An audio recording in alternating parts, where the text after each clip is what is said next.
Assalamualaikum warahmatullahi wabarakatuh. Perkenalkan, kami dari kelas 12 MIPA 3 kelompok 6 yang beranggotakan Sinta Hilda, Silma Lutfiatul Halidi, Siti Amelia, Siti Nurhasanah, dan Suci Tiara Indah. Pada kesempatan kali ini, kelompok kami akan menyampaikan materi presentasi berjudul Dwi Fungsi ABRI. Jadi, sejak Badan Keamanan Rakyat terbentuk setelah Indonesia merdeka, hingga resmi bernama Tentara Nasional Indonesia pada tanggal 3 Juni 1947, militer belum terpikir untuk ikut campur lebih dalam pada urusan pemerintahan. Selama masa revolusi fisik itu, kaum serdadu lebih fokus untuk mempertahankan kemerdekaan. Setelah melalui serangkaian perundingan, kedaulatan Indonesia akhirnya diakui Belanda pada akhir 1949.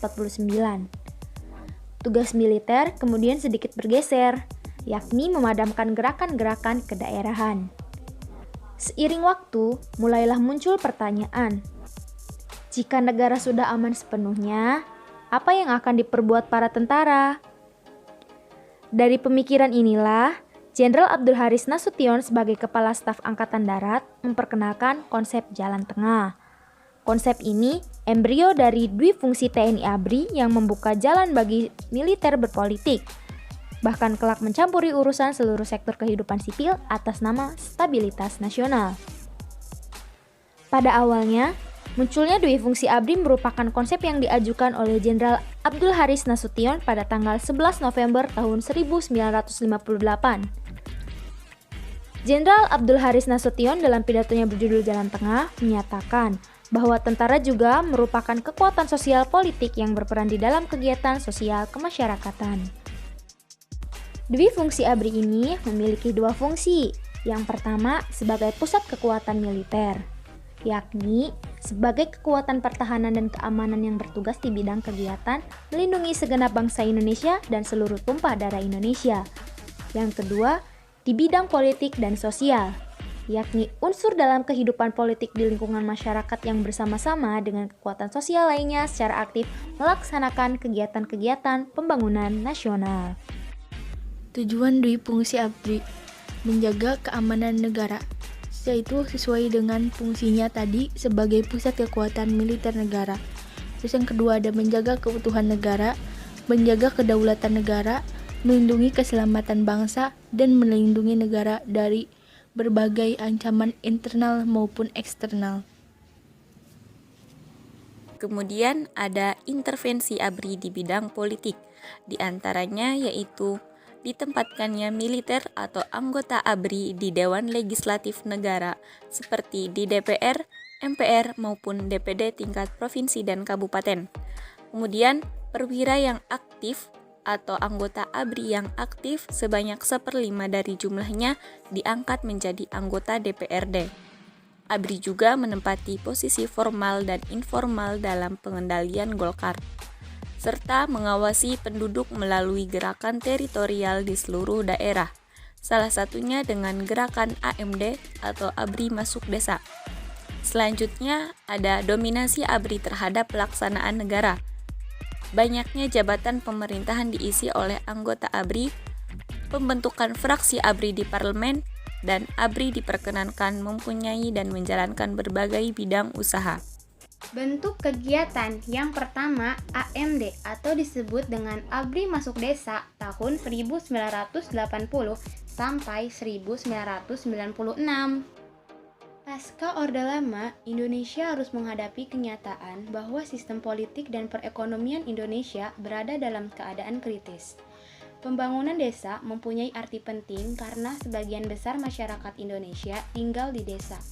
Bersama dengan ABRI, pembangunan di desa-desa kemudian dikenal sebagai Program ABRI Masuk Desa atau disebut juga dengan AMD.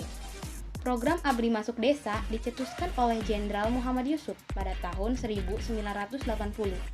Tujuan dari dilaksanakannya program ABRI Masuk Desa ini adalah untuk membantu masyarakat desa dalam menyelesaikan setiap permasalahannya. Selain itu, program ABRI Masuk Desa juga membantu memaksimalkan potensi desa karena desa merupakan sumber penyuplai bahan-bahan baku pangan nasional serta sebagai sumber ketenaga kerjaan.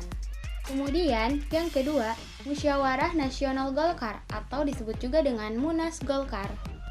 Pada tahun 1964, untuk menghadapi kekuatan PKI dan Bung Karno, golongan militer, khususnya perwira angkatan darat seperti Letkol Suhadirman dari Soksi, menghimpun berpuluh-puluh organisasi pemuda, wanita, sarjana, buruh, tani, dan nelayan dalam sekretariat bersama golongan karya atau disebut dengan Sekber Golkar. Sekber Golkar didirikan pada tanggal 20 Oktober 1964. Sekber Golkar ini lahir karena rongrongan dari PKI beserta ormasnya dalam kehidupan politik, baik di dalam maupun di luar Front Nasional yang makin meningkat.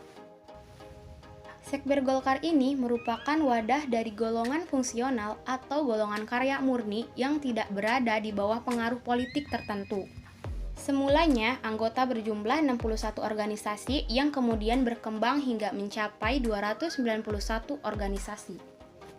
Kemudian, sesuai ketentuan dalam ketetapan MPRS mengenai perlunya penataan kembali kehidupan politik Indonesia, pada tanggal 17 Juli 1971, Sekber Golkar mengubah dirinya menjadi Golkar. Pada September tahun 1973, Golkar menyelenggarakan Musyawarah Nasional atau disebut dengan Munas yang ke-1 di Surabaya. Maijen Amir Murtono terpilih sebagai Ketua Umum. Konsolidasi Golkar pun mulai berjalan seiring dibentuknya wadah-wadah profesi seperti Himpunan Kerukunan Tani Indonesia atau disebut dengan HKTI, Himpunan Nelayan Seluruh Indonesia atau disebut juga dengan HNSI, dan Federasi Buruh Seluruh Indonesia yang disebut dengan FBSI. Akhir Dwi Fungsi ABRI.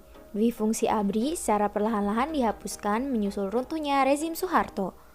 Pada rapat pimpinan ABRI tahun 2000, disepakati untuk menghapus doktrin ini yang akan dimulai setelah pemilu 2004 dan diharapkan selesai pada pemilu 2009. Selanjutnya, dampak dari diberlakukannya Dwi Fungsi ABRI. Dampak positif. Yang pertama, kesejahteraan prajurit ABRI meningkat. Karena banyak dari anggota ABRI yang mendapatkan posisi penting dalam pemerintahan, bahkan mengalahkan masyarakat sipil yang sebenarnya sudah kan di bidang pemerintahan. Hal ini mengakibatkan para jenderal ABRI memiliki kesejahteraan yang terhitung tinggi karena kiprahnya dalam posisi-posisi strategis itu. 2. Para prajurit ABRI ikut berkontribusi dalam pembangunan. Dengan adanya Dwi Fungsi ABRI, tidak bisa kita pungkiri kegiatan politik masyarakat, khususnya yang tidak sejalan dengan apa yang digariskan oleh pemerintah, berada di bawah kekangan. Namun demikian, terjadi sebuah stabilitas politik yang mampu menjadi pendorong bagi keberhasilan program-program yang dicanangkan oleh pemerintah. Lalu dampak negatif. 1. Kecenderungan ABRI untuk bertindak represif dan tidak demokratis atau otoriter. Hal ini dapat terjadi karena kebiasaan masyarakat yang terbiasa taat dan patuh kepada ABRI, sehingga masyarakat enggan untuk mencari inisiatif dan alternatif, karena semua inisiatif dan alternatif harus melalui persetujuan ABRI. Kalaupun masyarakat telah mengungkapkan inisiatifnya, tak jarang inisiatif tersebut ditolak oleh ABRI yang menjabat sebagai petinggi di wilayahnya tersebut. 2. Menjadi alat penguasa. Dengan adanya Dwi Fungsi ABRI ini, maka ABRI dengan bebas bergerak untuk menjabat di pemerintahan. Sehingga untuk mencapai tingkat penguasa, tidak mustahil untuk dilakukan oleh seorang ABRI. Sehingga dengan mudah, ABRI dapat mengatur masyarakat. 3. Tidak berjalannya fungsi kontrol oleh parlemen. Dampak dari kondisi ini adalah terjadinya penyalahgunaan kekuasaan, misalnya dalam bentuk korupsi. Hal tersebut dapat terjadi karena ABRI juga yang bertindak sebagai parlemen, sehingga ia tidak ingin rapat-rapat melakukan kontrol terhadap bawahannya. 4. Banyaknya jabatan pemerintahan diisi oleh anggota ABRI. Dengan adanya Dwi Fungsi ABRI, praktek-praktek nepotisme makin tumbuh subur di Indonesia. Tidak jarang keluarga atau rekan terdekat dari anggota ABRI memanfaatkan posisi yang dimiliki untuk kepentingannya masing-masing. Dengan pengaruh yang dimilikinya, mengingat jabatannya baik di bidang militer maupun politik, anggota ABRI ini berusaha untuk memperluas usaha istrinya, saudaranya, bahkan sepupunya. Sekian presentasi dari kelompok kami. Wassalamualaikum warahmatullahi wabarakatuh.